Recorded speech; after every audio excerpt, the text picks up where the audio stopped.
Man asmeniškai jinai labai patraukli ta tokia nacionalinė savastim, jeigu aš teisingai išsireiškiu, ta tokia pajauta tos lietuviškos pasaulėjautos, o kitas dalykas tai ta jos subtilia ir grakščia linija, kuri, atrodo, kaip tai, tokia virpanti, tokia jautri, tokia išieškota ir atrodo, kad taip jinai pagauna iš vienos linijos. Aš mačiau jos eskizus. Tai tie eskiziukai irgi yra absoliučiai viena linija. Jie ne tai, kad kaip ten menininkai štrichuoja, ten bando pagauti. Viena linija pravesta ir ta linija pagavi. Ir Didelytė darydavo taip, kad jinai savo pieštuką padalindavo į 3 dalis, supjausydavo ir tas pieštukas turėdavo jai tilpti visai delne, taip kaip jos koks asmeninis pirštas ir su tuo pirštu jinai, su ta ranka, su tuo pieštuku jinai vesdavo tą liniją. Ir man patys gražiausi, pavyzdžiui, darbai, kur, sakykime, Daukanto keliu, kur jinai eskizuodavo tuose išvykose, kur tas pagautas, viena linija ir atrodo viskas pasakyta.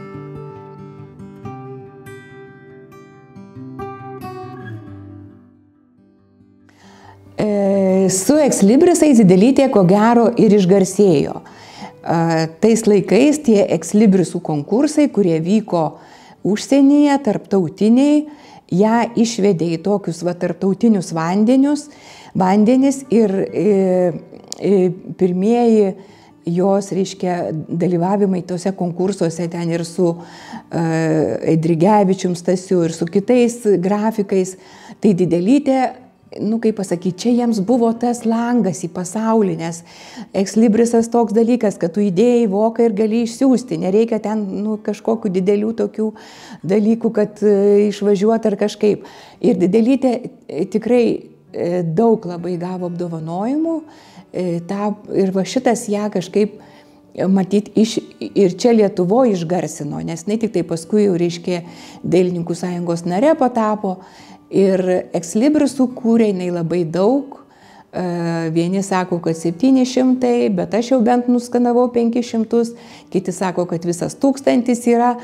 Ir tie ekslibrisai, irgi lygiai taip pat kaip jos tie piešiniai, ji pasirinkdavo tuos žmonės, kurie, sakykime, jų veikla, jų darbas jai buvo prasmingi ir svarbus.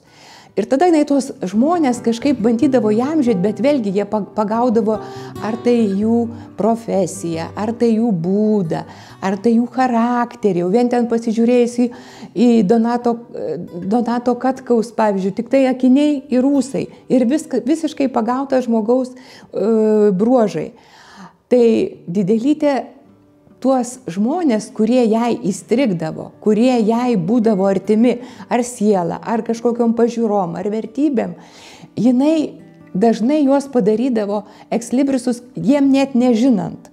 Ji padarydavo ekslibrisą ir tada, kaip Laimonas Noreika rašo savo dienoraštį, žiūrėk, po kokios nors tenais Madonos koncerto į užkulisius ateina Didelytė su savo mažu ekslibrisu ir padovanoja. O, reiškia, jie net nežino, kad jinai juos ten piešė.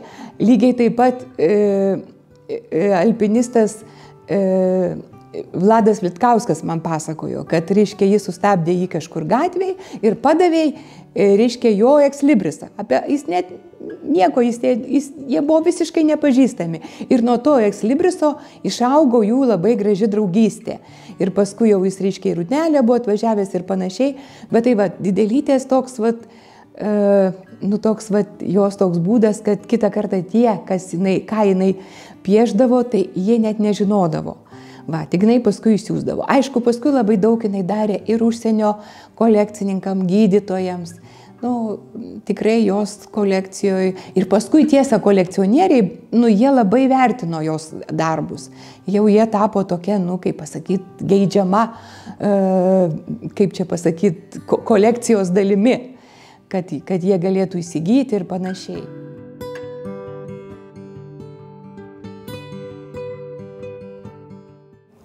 aš iš viso neįsivaizduoju Lietuvos grafikos be Gražinos Dėlytės indėlio, nes tai yra tikrai ta žmogus, be kurio grafika Lietuvos būtų nebepilna. Tik tai yra tai, kad dabar jinai kaip ir nepelnytai buvo užmiršta kurį laiką.